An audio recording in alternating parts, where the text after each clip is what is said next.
Brazil football confederation এবং Carlo আনচেলত্তির মধ্যকার আলোচনা ভেস্তে গেছে।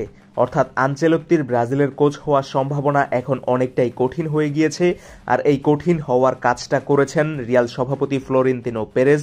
ব্রাজিল ফুটবল ফ্যানদের প্রাণের ক্লাব রিয়ালের কারণে শেষ পর্যন্ত কার্লো আনচেলত্তিকে তারা ব্রাজিলের কোচ হিসেবে পাচ্ছে না, এইটা হাস্যরসাত্মক সুরে বলাই যায়। ফ্লোরেন্তিনো পেরেজ আসলে কি করেছেন যে কারণে আনচেলত্তি ব্রাজিলে যেতে পারছেন না, সেটাই যদি একটু বিস্তারিত আপনাদের বুঝিয়ে বলি তাহলে বিষয়টা আপনাদের কাছেও ক্লিয়ার হয়ে যাবে।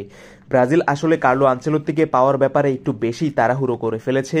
যখন তারা দেখেছে রিয়াল মাদ্রিদ চ্যাম্পিয়ন্স লিগের কোয়ার্টার ফাইনাল থেকে বিদায় নিয়েছে, এরপর কোপা দেল রের ফাইনালে তারা চিরপ্রতিদ্বন্দ্বী বার্সার কাছে হেরে গিয়েছে, তখন হয়তো তারা ভেবেই নিয়েছিল কার্লো আনচেলত্তির মাদ্রিদ চ্যাপ্টার এখানেই ক্লোজ। তবে ফ্লোরেন্তিনো পেরেজ রিয়াল সভাপতি ভিন্ন কিছুই চাইছিলেন। পেরেজের চাওয়া ছিল কার্লো আনচেলত্তি বাকি দুইটা কম্পিটিশনে মনোযোগ দিবেন, একটা হচ্ছে লা লিগার সিজনের বাকি অংশ এবং বাকি একটা হচ্ছে ফিফা ক্লাব বিশ্বকাপ। আর আনচেলত্তি যাতে ক্লাব বিশ্বকাপ পর্যন্ত থাকেন এই বিষয়টা আনচেলত্তির সঙ্গে পেরেজ নাকি আলোচনা করেছেন। তবে এর মধ্যেই আরও একটা বিষয় আনচেলত্তি কনফার্ম করেছেন, আর সেটা হচ্ছে তিনি সিবিএফ তথা ব্রাজিল ফুটবল কনফেডারেশনকে মৌখিক সম্মতি দিয়েছেন। আর সেটাই ফ্লোরেন্তিনো পেরেজ খুব একটা ভালোভাবে নেননি। এখনও কিন্তু 1 বছরের একটা চুক্তি কার্লো আনচেলত্তির সঙ্গে রিয়াল মাদ্রিদের রয়েছে। আর তাই আনচেলত্তিকে বরখাস্ত করলে রিয়াল মাদ্রিদ সভাপতি ফ্লোরেন্তিনো পেরেজকে পুরো 1 বছরের যে পেমেন্টটা সেটা সরাসরি দিয়ে তারপর বরখাস্ত করতে হবে। আর এই জায়গায় পেরেজ বাগড়া বা বাধা দিয়েছেন। পেরেজ চাচ্ছেন আনচেলত্তি যদি চলে যান তাহলে তিনি এমনিতেই চলে যাবেন, আর তাকে কোনো এক্সট্রা পেমেন্ট করা লাগবে না, আর তিনি বাধাও দিবেন না। অন্যদিকে আনচেলত্তি চাচ্ছেন তিনি ব্রাজিলে চলে যাবেন ঠিক আছে, কিন্তু রিয়াল মাদ্রিদ থেকে বাকি যেই পাওনা টাকা সেটা বুঝে নিতে চাচ্ছেন। এখন বলতে পারেন তাদের নিজেদের ঘরেই আসলে আগুনটা লেগে গিয়েছে, যে কারণে শেষ পর্যন্ত আনচেলত্তি নিজের পাওনা 4 মিলিয়ন ইউরোর যে পেমেন্টটা সেটার জন্যই ব্রাজিলের সঙ্গে তার চুক্তির কথাবার্তা আর খুব বেশি দূর এগোয়নি। আর তাই ব্রাজিলে যাওয়া কার্লো আনচেলত্তির হচ্ছে না বলতে পারেন ওই 4 মিলিয়ন ইউরোর কারণেই। ব্রাজিল আনচেলত্তিকে চাচ্ছিল এই জুনেই, অন্যদিকে আনচেলত্তি ব্রাজিলে যেতে পারতেন হয়তো আগস্ট বা সেপ্টেম্বরে ক্লাব বিশ্বকাপ শেষ হওয়ার পরে, যেটা রিয়াল মাদ্রিদ চাইছিল। এখন এই দুইটা দলের মধ্যে বা দুইটা ক্লাব এবং দলের মধ্যে যেই নেগোসিয়েশন এইটা আর সামনে হয়তো বা এগোবে না। কার্লো আনচেলত্তি আগস্ট পর্যন্ত রিয়ালে থাকছেন এটা মোটামুটি নিশ্চিত।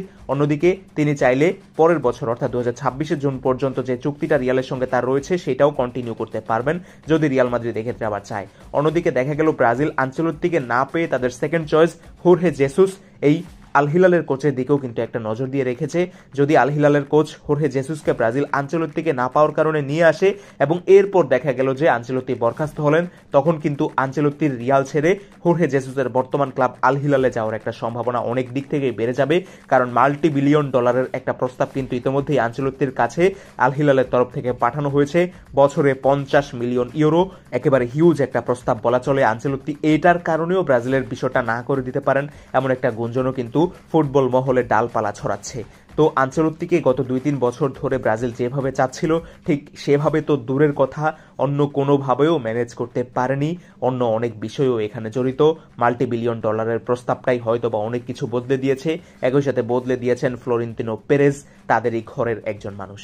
সবকিছু মিলিয়ে আনচেলত্তিকে ব্রাজিলের কোচ হিসেবে দেখার স্বপ্নটা ব্রাজিল ফ্যানদের স্বপ্নই রয়ে গেল বলা চলে। সামনে আনচেলত্তি যদি ব্রাজিলে যান সেটা অনেক নাটক জমানোর পরই হয়তো বা আনচেলত্তিকে মাদ্রিদ ছেড়ে ব্রাজিলে যেতে হবে। আর এখন সাধারণ দৃষ্টিভঙ্গিতে যেটা একেবারে অলীক কল্পনাই মনে হচ্ছে। আনচেলত্তিকে ছাড়া হোর্হে জেসুসের দিকে এখন ব্রাজিল নজর দিচ্ছে। তবে হোর্হে জেসুসও সিবিএফ এর প্রতি নাখোশ, কারণ তাকে সেকেন্ড চয়েস বানানো হয়েছে আনচেলত্তির বিষয়টাকে ম্যাটার করে। তাই হোর্হে জেসুস শেষ পর্যন্ত যাবেন কিনা সেটাও কিন্তু এখন দোলাচলে রয়েছে। এটাই ছিল আনচেলত্তি, হোর্হে জেসুস, সিবিএফ কিংবা রিয়াল মাদ্রিদ রিলেটেড সর্বশেষ আপডেট। পরবর্তীতে কোনো আপডেট পাওয়া গেলে সেটাও ভিডিও আকারে আপনাদের জানানোর চেষ্টা করব। অবশ্যই ফুটবল উইথ নাসিম চ্যানেলটা সাবস্ক্রাইব করে দিয়ে আমাদের সঙ্গেই থাকবেন। ধন্যবাদ সবাইকে।